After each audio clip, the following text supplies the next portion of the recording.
Almost ಒಂದು 5 ತಿಂಗಳಾಯಿತು ಊರಿಗೆ ಬಂದು ಇದೆಲ್ಲ ನಾವು ರಾಗಿ ಮಾಡೋಕ್ಕೆ ಶುರು ಮಾಡಿ. ಈ ರಾಗಿ ಮಾಡೋಕ್ಕೆ ಶುರು ಮಾಡಿದ್ಮೇಲೆ ಸುಮಾರು ಹಳ್ಳಿ ಒಳಗಡೆಗೆ ಇರೋಂಥ ಸಮಸ್ಯೆಗಳು ಅಥವಾ ಹಳ್ಳಿ ರೋಗಗಳು ಅಂತ ಹೇಳ್ಬೋದೇನಪ್ಪ, ಅದೆಲ್ಲ ಅರ್ಥ ಆಗಕ್ಕೆ ಶುರುವಾಯಿತು. ಫುಲ್ ಕಂಪ್ಲೀಟ್ ಹಳ್ಳಿ ಒಳಗಡೆಗೆ ಇವತ್ತಿರೋವಂಥವ್ರು ಬರೀ ಹೆಚ್ಚು ಜನ ವಯಸ್ಸಾಗಿರೋರು ಮತ್ತು ಉತ್ಪಾದನೆ ಮಾಡುವ ಶಕ್ತಿ ಇಲ್ಲದಲೇ ಇರೋರು, ಸಾಮರ್ಥ್ಯ ಇಲ್ಲದಲೇ ಇರೋವಂಥವ್ರು, ಉತ್ಪಾದನೆ ಮಾಡೋಕ್ಕಾಗ್ದಲೇ ಇರೋವಂಥವ್ರು, ಅಸಹಾಯಕರು ಮತ್ತು ಒಂದಷ್ಟು ಭಾಗ ಕುಡುಕರು, ಬೆಳಗ್ಗಿಂದ ಸಂಜೆ ತನಕ ಅಮಲ್ನಲ್ಲೇ ಇರುವಂಥವ್ರು. ಹಳ್ಳಿಗಳು ಅಕ್ಷರಶಃ ಅರ್ಧ ಸತ್ತಿದ್ದಾವೆ ನನ್ನ ಪ್ರಕಾರ. ಸೊ ಈ ಪರಿಸ್ಥಿತಿನ ನಾನು ನೋಡಿದೆ ಈಗೊಂದು 3-4 ತಿಂಗಳಿಂದ. ಸೊ ಯಾಕೆಂದರೆ ಎಲ್ಲ ಉತ್ಪಾದನೆ ಮಾಡೋಂಥ ಶಕ್ತಿ ಇರೋವಂಥವ್ರು ಯಾರಿದ್ದಾರೆ ಅವರೆಲ್ಲ ನಗರ ಸೇರಿಬಿಟ್ಟಿದ್ದಾರೆ, ಟೌನಾಗಿದ್ದಾರೆ. ಉತ್ಪಾದನೆ ಮಾಡೋಕ್ಕೆ ಅನುತ್ಪಾದಕರು ಮಾತ್ರ ಹಳ್ಳಿನಲ್ಲಿದ್ದಾರೆ. ಹಂಗಾಗಿ ಹಳ್ಳಿಗಳು ಅರ್ಧ ಸತ್ತಿದ್ದಾವೆ. ವಯಸ್ಸಾಗಿರೋರು ಅವರ ನೆನಪುಗಳನ್ನು ಗತಕಾಲದ ಕೃಷಿ ಮತ್ತು ಗ್ರಾಮೀಣ ಬದುಕಿನ ವೈಭವ ಏನಿತ್ತಲ್ಲ, ಗತಕಾಲದ ಕೃಷಿ ಮತ್ತು ಗ್ರಾಮೀಣ ವೈಭವವನ್ನು ನೆನಪು ಮಾಡ್ಕೊಂಡು ಹಂಗೆ ಕಾಲ ತಳ್ತಾ ಇದ್ದಾರೆ.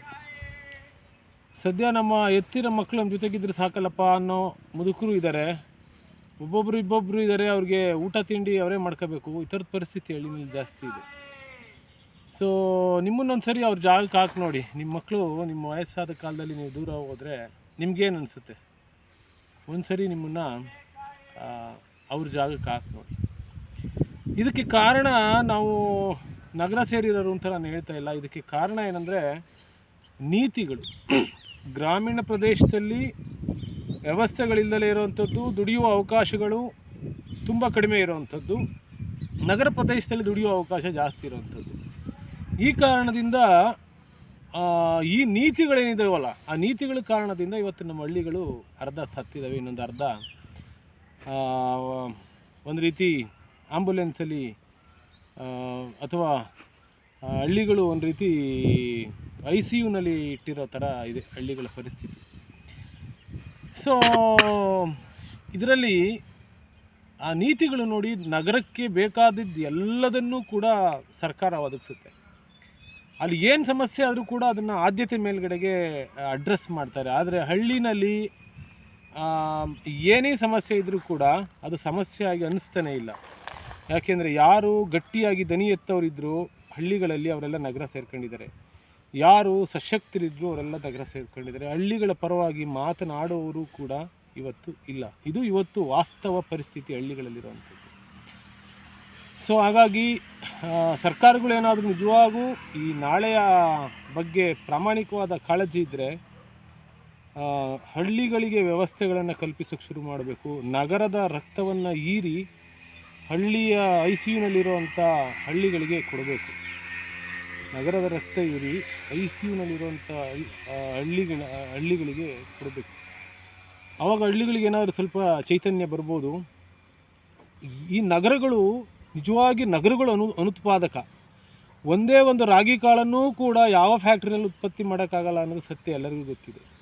ಕೃಷಿನಲ್ಲೇ ಉತ್ಪತ್ತಿ ಮಾಡಬೇಕು. ಸಂಪತ್ತು ಸೃಷ್ಟಿಯಾಗೋದು ಕೃಷಿನಲ್ಲಿ ಮಾತ್ರ. ಕೃಷಿಯನ್ನು ಬಿಟ್ಟು ಎಲ್ಲೂ ಕೂಡ ಸಂಪತ್ತು ಸೃಷ್ಟಿಯಾಗಲ್ಲ. ಈ ಥರ ಸಂಪತ್ತು ಕ್ರಿಯೇಷನ್ ಆಗುವಂಥ ಹಳ್ಳಿಗಳನ್ನು ನಾವು ನಿರ್ಜೀವ ಮಾಡ್ತಾ ಇದ್ದೀವಿ, ಅರೆಜೀವ ಮಾಡಿದ್ದೀವಿ. ಆದರೆ ಸಂಪತ್ತನ್ನೇ ಕ್ರಿಯೇಟ್ ಮಾಡದೇ ಇರುವಂಥ ನಗರಗಳನ್ನು, ಸಂಪತ್ತನ್ನು ಲೂಟಿ ಮಾಡುವಂಥ, ಸಂಪತ್ತನ್ನು ವಿಷವಾಗಿಸುವಂಥದ್ದು, ಲೂಟಿ ಮಾಡುವಂಥ ಅಥವಾ ಸಂಪತ್ತನ್ನು ಜಸ್ಟ್ ಮಾರ್ಪಾಡು ಮಾಡಿ ಹಣ ದೋಚುವಂಥ ನಗರ ಕೇಂದ್ರಿತವಾದ ಆಲೋಚನೆಗಳು ಈ ಹಳ್ಳಿಗಳನ್ನು ಹೀಗೆ ಮಾಡಿರೋಂಥದ್ದು. ಸರ್ಕಾರ, ಯಾವುದೇ ಸರ್ಕಾರ ಬರಲಿ, ನನಗೇನು ಪ್ರಾಮಾಣಿಕವಾದ ಕಾಳಜಿ ಕಾಣ್ತಾ ಇಲ್ಲ ನೀತಿಗಳ ಬದಲಾವಣೆಯ ದೃಷ್ಟಿಯಿಂದ ಹಳ್ಳಿಗಳನ್ನು ಸಶಕ್ತೀಕರಣಗೊಳಿಸೋದಕ್ಕೆ. ಹಾಗಾಗಿ ಹಳ್ಳಿಗಳ ಪರವಾಗಿ ನಾವು ಗಟ್ಟಿಯಾಗಿ ದನಿ ಎತ್ತಬೇಕು ಅಂತ ನನ್ನ ಇದು. ನಿಮಗೇನು ಅನಿಸುತ್ತೆ? ನಮಸ್ಕಾರ.